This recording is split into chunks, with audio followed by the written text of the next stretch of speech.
தன்னுடைய ஊர் எல்லையிலே கோபுரம் உள்ள கோயில் யார் வீட்டு பக்கம் இருக்கு?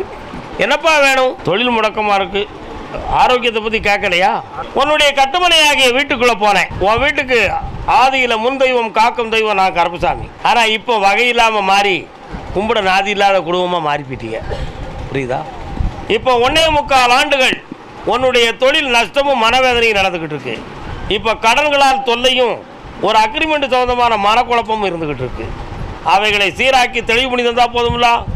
ஒரு காலம் மட்டும் உதறி நடக்கிறத மாதிரி உள்ள நிலைமை நடக்க, ஆனால் அந்த காலம் சரியாக்கி தரேன், இங்கே கூட்டுவா வெற்றியாக்கிறது. ஆனால் ஒரு கேள்வி மனதுக்குள்ள, கருப்புசாமி இது எப்படி, இது உண்மையிலே சுகமலாமாக இருக்கா இல்லை வேற எதுவும் மந்திரம் பண்ணி ரெண்டும் குழப்பமாக நடக்கா அப்படிங்கிற ஒரு ஐயப்பாடு உனக்கு. அந்த ஐயப்பாடு என்பது உண்மை. தொழிலை முடக்கி வைத்ததும் உண்மை, நோயை வர வச்சதும் உண்மை. இந்த ரெண்டுக்கும் கிரகங்களுடைய ஒத்துழைப்பு. இதை சரி பண்ணி வெற்றியாக்கி தரேன்.